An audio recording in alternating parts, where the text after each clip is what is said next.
Listen to that, boys and girls. Oh, so it's affirmative. Damien Rice leads to this. Yep. One after the other. There was, yeah. Yep. Jesus Christ. That's what we love in this show, man. I tell you what, I love variety. I will forever, to the day I die, say you need to listen to as much music as you possibly can. Well, what was the thing when you were like, oh, did you want to do the talk? You know, it was my dad's phrase of every music has something. What is it? Every piece of music has something worth hearing, or something along the lines of that. Yeah, it's just the only way to do it. You know, I probably wouldn't have written Cower if it weren't for, you know, listening to Tom Waits and Damien Rice's lyrics while I'm just ripping off Manchester Orchestra Shake It Off with that song. I'm just completely ripping it off. But, you know, it was, that song was like a nice big stepping point, because I was like, that whole EP was me being exactly what you're saying, variety. I was like, you know, I've just come out of doing metal for 4 years, you know, hard rock metal of Hamaria, and now I've kind of got all this open space that I can do whatever with. So the first song, Teeth, is like hard rock doom metal kind of.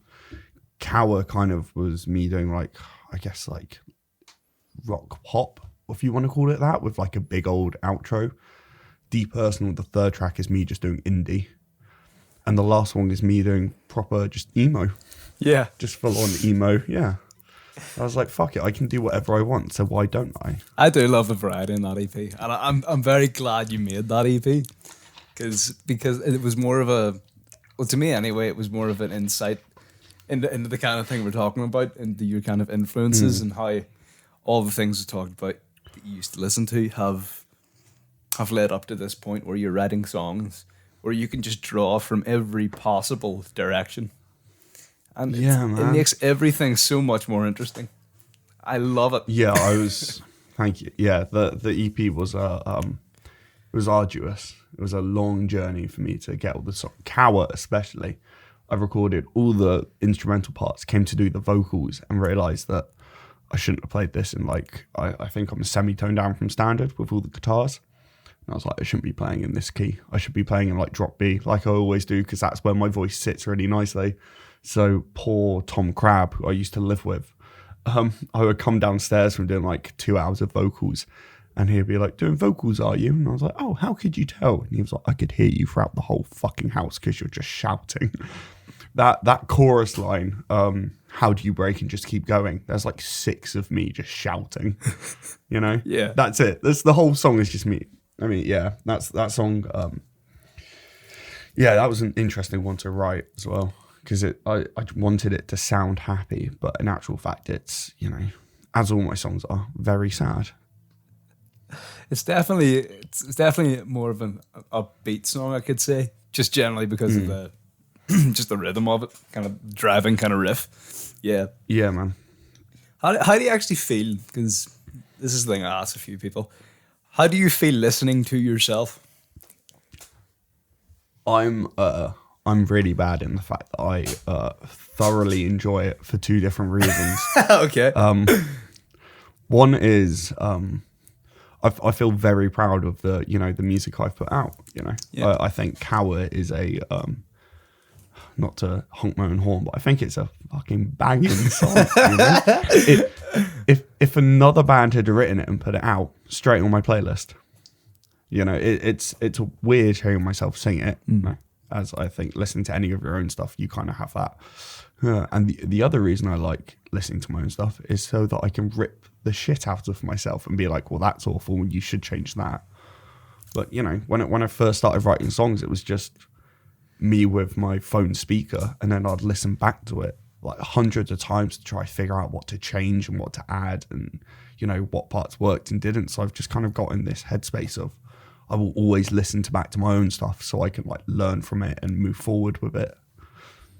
I think you should, man, because that is one of the best ways we do learn and we get better at our own craft. You know, I remember a lot of times when I've been, a lot of times when I've been listening back to my own vocal tracks, or it's especially vocal tracks for me. It's like I could have done 30 takes before I found one I actually liked. and that it's a graft, and it's a necessary evil, you know.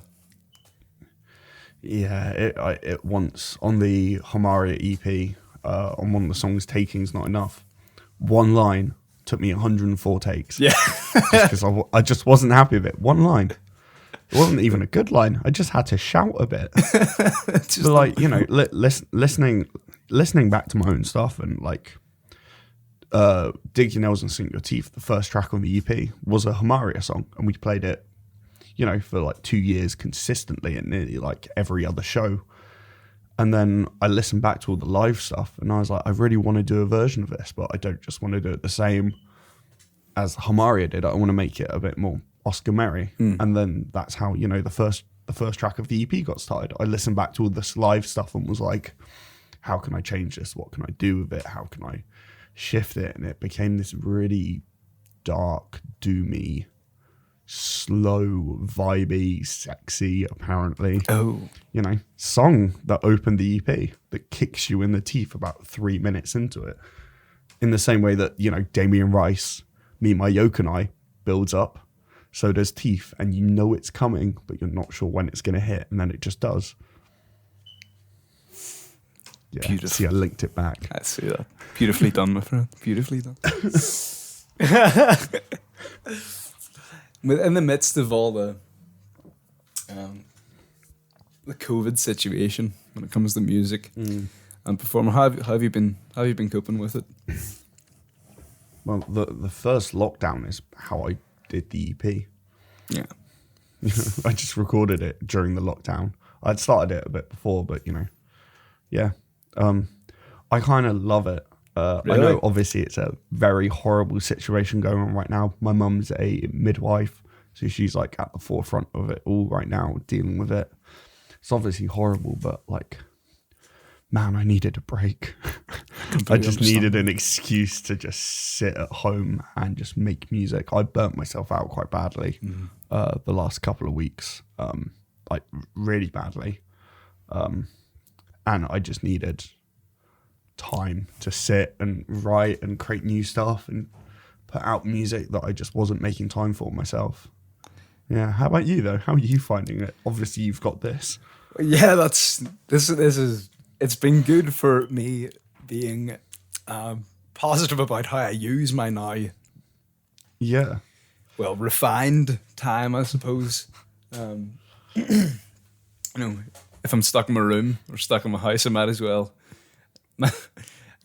communicate with other people. Yeah. You know, so that's what I wanted to do. It's been I've missed I have missed the social aspect of, you know, going out to a place and having like chance encounters with people, more so than just with like arranging things, because I found that has led to a lot of, well, I suppose people I now call friends,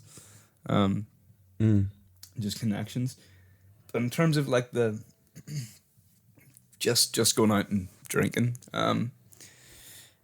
I think that's just been good for my liver, to be quite honest. Yeah, man. Because good for my liver and wallet in terms of not spending as much on outings. But then again, it is also restricted kind of other employment that I had kind of lined up for things, which has been a bit annoying. Definitely. But you know, it's definitely a time where I can focus on a few things I love. That being music, making music, and talking to people about music.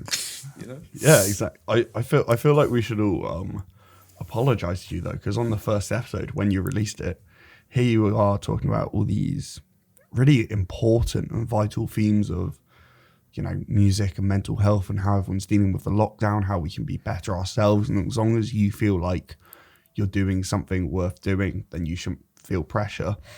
And then every single one of the comments was just like, I love your Irish voice. Just ignore all the, I myself did it, ignore all the important themes and stuff you're talking about. Just listen to that fucking accent. Ooh. Well, if it's a tool I've been given, so if because of that that aspect of it, more people are hearing the messages that I may have to say, then all the better, you know. Man, I was listening to it as I was like getting myself ready to like go to bed, and I was just like, oh, this is so nice. This is so nice. And like the stuff you were talking about was like, I think really important as well, you know.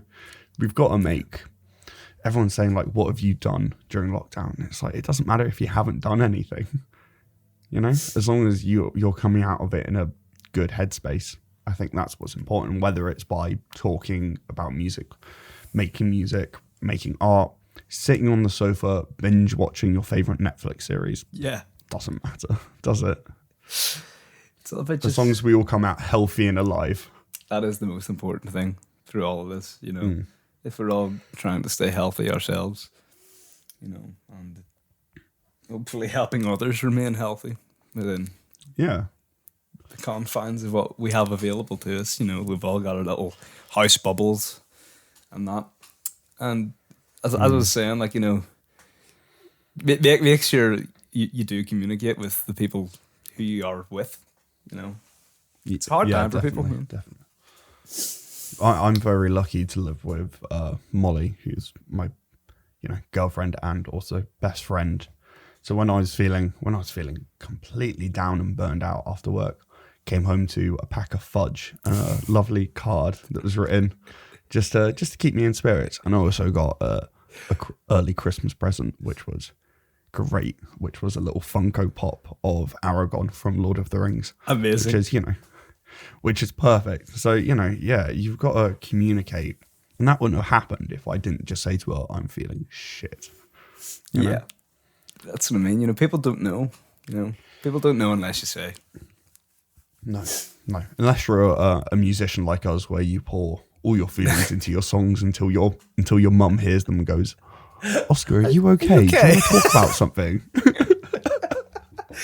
What does that line mean when you said this? You know, like, well, until you release a voicemail for your dead dad as a song to the B-side of the dead dad song, no one knows. Right at the heartstrings there, man. Right at the heartstrings. That was the point. That whole song. Shiver. I remember showing the demo to Ben Hutch while we were both like doing a shift at Moles or something. And I was like, Ben, I've written like one song and I've got this B-side to it. Do you want to hear the B-side? And Ben was like, yeah, sure, man. I always love hearing your new music. Ben got halfway through the voicemail, just gave me back the headphones, and the phone was like, I can't do it. I can't listen to this. Yeah. Yeah, man. Yeah. No, that is such a... You know, no one can deny that going through that is always going to be awful, you know. I think there's a lovely Zach Braff quote from a film he did. Just nothing in life calls upon us to be more brave than facing the fact that it ends. And that's why I opened my dad's, like, you know, eulogy when I was speaking. And it's just the perfect like epitome of, you know, we all have to be brave sometimes, and the thing that takes the most bravery is facing the fact that everything ends and grief is a thing that happens, and you just have to kind of deal with it and move forward and make it into something positive. Or release 2 songs and make everyone cry, if you're me. 2 sides of one coin, you know. Yeah. Hey, yeah, man. I mean, I wouldn't have written my favorite Homaria song or one of my favorite original songs by me without, you know, Dad kicking the bucket. So cheers, bruv. Thanks for taking one for the team. Speaking of how are you going to segue that?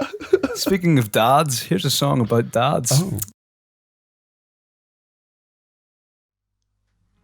If you've got a feeling that you can't put into words, don't worry, friends. 'Cause there's a song for that.